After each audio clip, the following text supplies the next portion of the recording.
Assalamualaikum warahmatullahi wabarakatuh. Perkenalkan, nama saya Abi Wakos, NIM H1B1200006,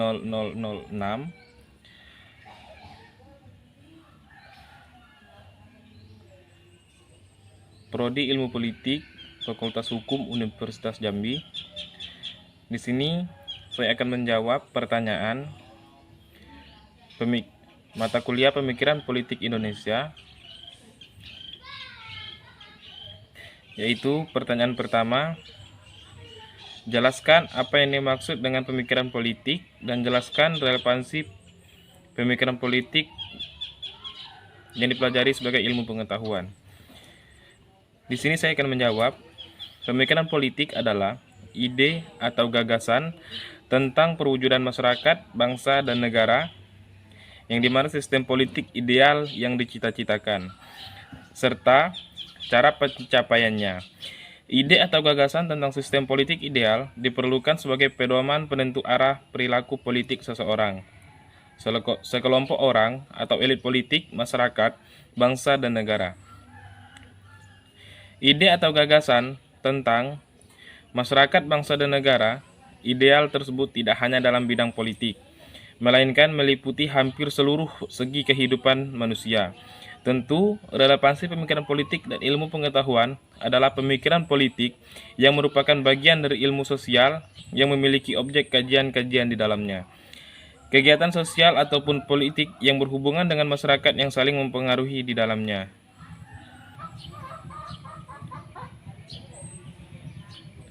Itulah jawaban pertanyaan pertama dari saya. Lanjut ke pertanyaan kedua. Jelaskan latar belakang timbulnya pemikiran politik Indonesia dan jelaskan pula hubungan pemikiran politik dengan kekuasaan politik. Di sini saya akan menjawab pertanyaan nomor 2. Munculnya pemikiran politik di Indonesia dilatar belakangi oleh bangkitnya nasionalisme modern tahun 1900-an. Secara nyata diawali munculnya sekelompok kecil mahasiswa dan cendekiawan muda yang memandang dunia modern sebagai tantangan terhadap masyarakatnya. Para mahasiswa dan cendekiawan muda yang telah belajar di luar negeri, mayoritasnya sudah belajar di luar negeri. Kemudian setelah di Indonesia, mereka membawa ideologi-ideologi yang mereka dalami di luar negeri. Minat terhadap persoalan-persoalan politik menjadikan mereka sangat intens mendiskusikannya, bahkan berkembang menjadi pemikiran kritis yang sistematis tentang nasib bangsa dan negaranya. Karena para mahasiswa dan cendekiawan mengidentifikasi dan memposisikan dirinya sebagai calon pemimpin masa depan. Tahap perkembangan pemikiran-pemikiran kritis yang sistematis ini pada akhirnya menjadi pemikiran yang jelas dan tegas tentang kemerdekaan Indonesia, serta cara terbaik untuk mencapainya. Kemudian, langkah konkret yang dilakukan adalah dicetuskannya tujuan dan cita-cita yang dimaksud. Contohnya, Sumpah Pemuda yang dinobatkan pada tanggal 28 Oktober 1928 dan sampai kini masih diperingati sebagai Hari Sumpah Pemuda. Tentunya hal tersebut tidak lepas dari kondisi politik pada saat itu. Setelah lahirnya pemikiran politik, para mahasiswa dan cendekiawan mulai berorientasi pada kekuasaan politik, yaitu ingin melepaskan diri dari pemerintah kolonial pada saat itu dan segera memproklamirkan kemerdekaan Indonesia. Setelah pada tanggal 17 Agustus 1945, Indonesia secara resmi memproklamirkan kemerdekaan. Kendala yang dihadapi dalam rangka mewujudkan pemikiran politik sesuai dengan tujuan negara, pemegang kekuasaan yang masih belum mempunyai pengalaman dalam memegang kemudi sistem politik, seperti penentuan ideologi yang sesuai dan cocok dengan karakter bangsa. Dari hal tersebut tentunya hubungan antara pemikir dengan pemegang kekuasaan politik sangat diperlukan. Terima kasih. Itulah jawaban kedua dari saya. Baiklah, di sini saya akan menjawab pertanyaan ketiga. jelaskan pemikiran politik ala Soekarno yang bertentangan dengan nasionalisme dan siapa saja tokoh-tokohnya. Di sini saya akan menjawab pemikiran politik yang dianggap bertentangan dengan nasionalisme, yakni ketika Soekarno menyatukan pemikirannya yang disingkat dengan Nasakom, di mana yang bisa diartikan adalah nasionalisme, agama, dan komunisme. Di sini Nasakom dicetuskan oleh Soekarno. Rumusan ini mewakili 3 pilar utama yang menjadi kekuatan politik bangsa Indonesia sejak era pergerakan nasional hingga pasca kemerdekaan. Beberapa waktu Hanum Rais sempat menyinggung mengenai Nasakom melalui akun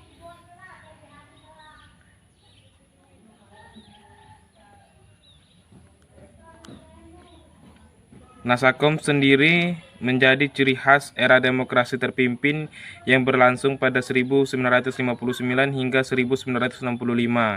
Namun gagasan ini ternyata sudah dipikirkan oleh Soekarno jauh sebelum itu, yakni pada tahun 1926 dalam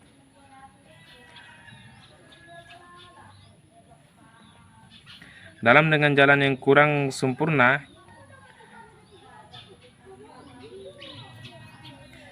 mencoba membuktikan bahwa paham nasionalisme, Islamisme, dan Marxisme itu dalam negeri jajahan pada beberapa bagian menutupi satu sama lain.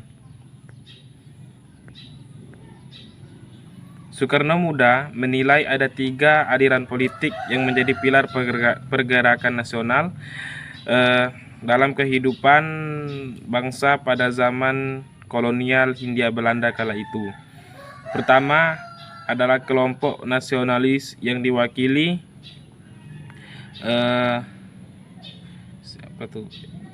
Indische-Partij. Kedua, golongan muslimin yang terwujud dalam Sarekat Islam yang disingkat dengan SI, dan Partai Komunis Indonesia yang disingkat dengan PKI dengan ideologi Marxisme. Selama 3 dekade berselang, tepatnya 1956 atau 11 tahun setelah Indonesia merdeka, Bung Karno mengumandangkan kembali gagasan yang pernah dilontarkannya pada 1926 itu. Ia mengkritik di mana sistem demokrasi parlementer yang dianggapnya tidak cocok diterapkan di Indonesia.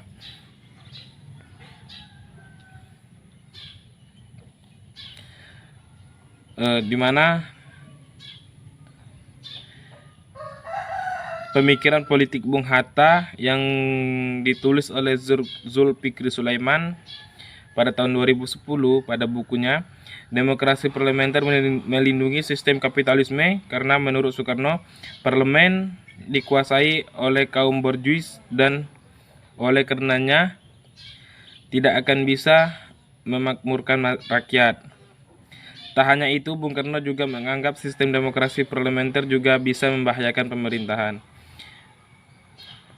Di dalam demokrasi parlementer, tiap-tiap orang bisa menjadi raja, tiap-tiap orang bisa memilih, tiap-tiap orang bisa dipilih, tiap-tiap orang bisa memupuk kekuasaan untuk menjatuhkan menteri-menteri dan singgasananya. Dan pada Februari 1956, Soekarno mengusulkan konsep baru yang disebutnya demokrasi terpimpin dengan fondasi kepada 3 pilar utama, yakni Nasakom tadi. Bagi Bung Hatta, demokrasi terpimpin membuat kekuasaan negara kian terpusat kepada sosok presiden, dan itulah yang memang terjadi. Yang dimana pada saat itu Muhammad Hatta mundur dari kursi wakil presiden karena Soekarno semakin otoriter. Dwi Tunggal pun akhirnya dua sosok proklamator berpisah jalan. Hatta menepi, Soekarno semakin kokoh di puncak kekuasaan. Sepeninggal Hatta, Soekarno semakin leluasa mengempanyekan konsep Nasakomnya dengan sistem demokrasi terpimpin. Bung Karno menyatukan tiga kekuatan politik dengan tujuan untuk semakin memperkuat posisinya. Nasakom memang menjadi tiga faksi utama dalam perpolitikan Indonesia kala itu, di mana ada partai-partai politik yang berhaluan nasionalis, terutama Partai Nasional Indonesia yang disingkat dengan PNI, besutan Soekarno, termasuk kalangan militer ada kelompok Islam macam Masumi dan Nahdlatul Ulama, serta golongan kiri yang dimotori PKI. Tak berhenti di situ, Soekarno bahkan menyatakan bahwa Nasakom merupakan perwujudan Pancasila dan Undang-Undang 1945 dalam politik. Dalam pidatonya pada peringatan Hari Kemerdekaan tanggal 17 Agustus 1961, sang penguasa berucap lantang,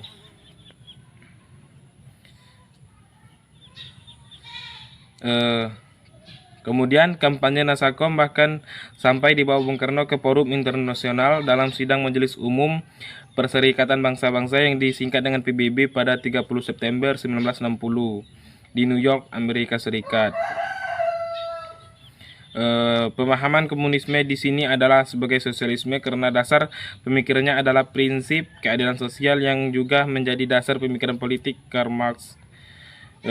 Jadi Soekarno yakin bahwa perbedaan dan perpecahan dunia dalam persaingan ideologis saat itu bisa dijawab dengan menghormati nasionalisme agama dan prinsip sosialisme.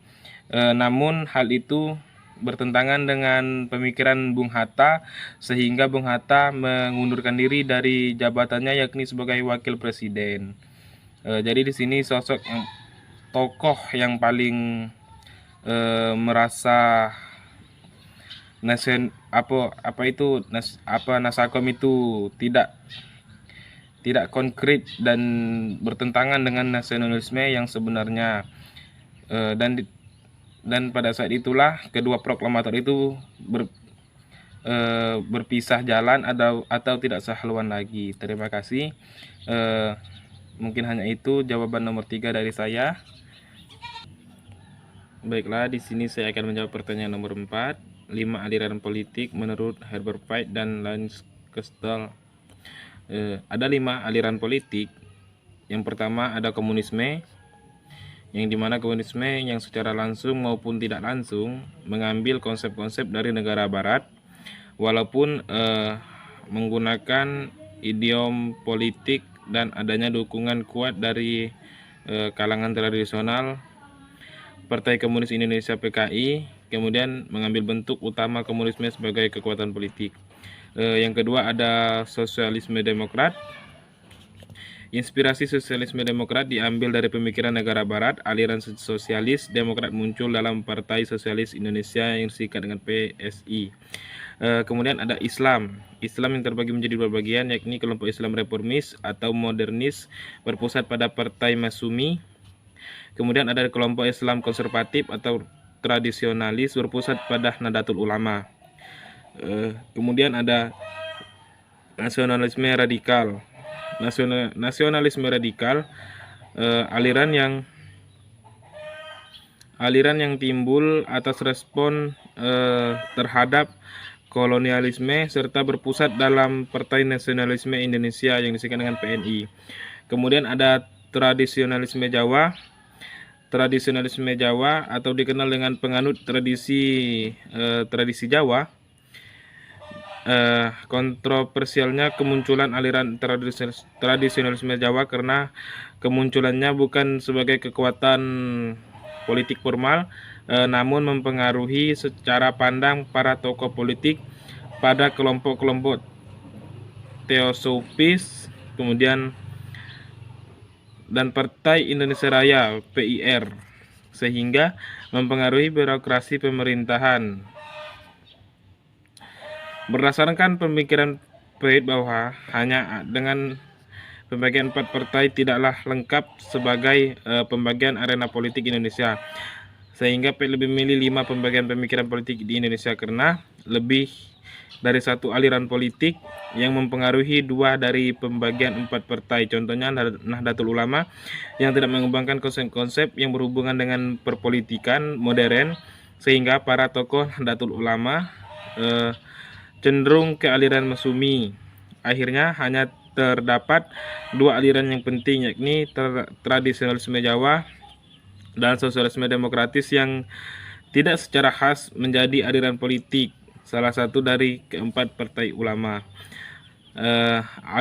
Aliran terorisme Jawa menjadi lebih dianggap sebagai sebuah pandangan atau pemikiran politik tersendiri dan termasuk dalam pemikiran yang kontroversi.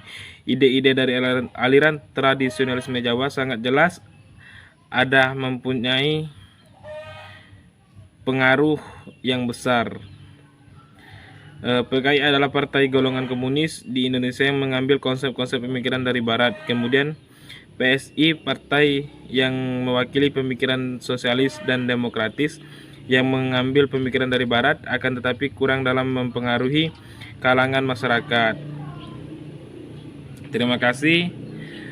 Itulah jawaban nomor 4 dari saya.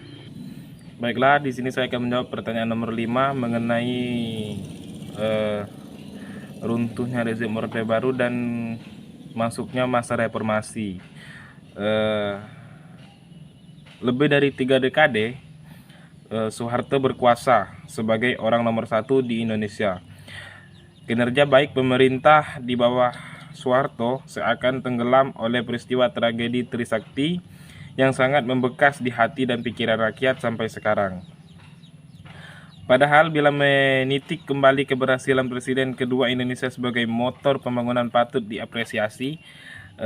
Yang paling fenomenal adalah Indonesia berhasil swasembada beras pada 1984 dan mendapat penghargaan dari Food and Agriculture Organization pada tahun 1985. Selain itu, program di bidang kesehatan yang tetap dilaksanakan hingga sekarang seperti penyuluhan-penyuluhan di pos pelayanan keluarga berencana dan kesehatan terpadu. Awal rezim Orde Baru dimulai pada peristiwa gerakan 30 September G30 SPKI, di mana pada 1 Oktober 1965, 6 jenderal senior dan beberapa orang lain dibunuh oleh para pengawal istana yang disebut Jakrabirawa. Kemudian Presiden Soekarno disebut memerintahkan Cakrabirawa untuk menumpas pihak-pihak yang diduga ingin menggulingkan kekuasaannya. Situasi semakin sulit ketika sejumlah mahasiswa berdemo mengajukan 3 tuntutan rakyat Tritura pada 11 Maret 1966. Mayor Jenderal Soeharto diduga memanfaatkan kondisi yang ada dengan memaksa Soekarno untuk menandatangani surat kewenangan yang dikenal dengan sebutan Surat Perintah 11 Maret atau yang disingkat dengan Supersmar 1966 yang hingga kini tidak diketahui keberadaannya. Supersmar inilah yang menjadi cikal bakal perpindahan kekuasaan negara ke tangan besi Soeharto. Kedikdayaan Soeharto mulai menemukan jalan buntu ketika krisis finansial melanda Asia pada tahun 1997, di mana kondisi ini memaksa Soeharto mengajukan pinjaman kembali dan berujung pada pemerasan mendetail kepada Soeharto oleh International Monetary Funds, indikasi penyelewengan dana pinjaman guna pengembangan negara yang melibatkan Soeharto diungkap oleh World Bank. Keadaan ekonomi yang semakin buruk menjadi titik nadir penguasa yang mulai bertahta di pucuk pimpinan negara pada 27 Maret 1968. Tepat 20 tahun lalu, rezim Orde Baru diruntuhkan oleh rakyat sebagai pemegang kekuasaan tertinggi dalam sistem demokrasi, dipicu oleh ketidakpuasan rakyat yang diwakili oleh para mahasiswa berdemo menentang kenaikan harga bahan bakar minyak. Pada 12 Mei 1998, bentrokan antara mahasiswa dan aparat mengakibatkan jatuhnya korban jiwa dari pihak mahasiswa dan memicu aksi massa yang lebih besar dan berujung pada tindakan anarkis yang menyasar pada warga etnis Cina. Dilihat kondisi ibu kota dan sejumlah kota besar lain semakin tidak kondusif, kerusuhan di mana-mana, perusakan dan pembakaran sejumlah gedung, dan mahasiswa berhasil menduduki gedung MPR dan DPR pada 21 Mei 1998. Presiden kedua Soeharto pun memutuskan untuk mengundurkan diri dari jabatannya dan digantikan oleh Bahrudin Yusuf Habibie yang saat itu menjabat sebagai wakil presiden. Runtuhnya rezim Orde Baru menandai kelahiran masa baru, yakni era reformasi. Reformasi menjadi angin segar dalam demokrasi Indonesia, di mana rakyat dikembalikan pada posisi semula, yakni pemimpin tertinggi dalam sistem demokrasi, di mana kebebasan dalam berpendapat menjadi lembaran baru bagi sejumlah media massa. Kebebasan berorganisasi melahirkan sejumlah partai independen, dan masih banyak perubahan lain yang menjadi jawaban atas kekecewaan rakyat pada rezim Orde Baru. Jadi untuk kembali ke masa Orde Lama ataupun Orde Baru itu tidak signifikan, dan pada era reformasi sekarang ini adalah era terbaik di mana para pemimpin negara kita harus lebih mengerti tentang reformasi. Karena pada rezim Orde Baru, Soeharto yang pada masa kepemimpinannya sangat otoriter, di mana banyak terjadi masalah. Contohnya dari kalangan mahasiswa ada yang menjadi korban pada Trisakti yang sampai sekarang belum bisa diungkapkan dan belum terpecahkan pihak mana yang bersalah. Penculikan di mana-mana terjadi pada rezim Orde Baru. Ada yang memberikan pendapat atau menyinggung tentang kepemimpinan, maka keesokannya orang yang menyinggung tadi tidak akan terlihat lagi di bumi Indonesia. Mungkin hanya itu yang dapat saya sampaikan. Lebih dan kurangnya saya mohon maaf. Saya akhiri. Wassalamualaikum warahmatullahi wabarakatuh.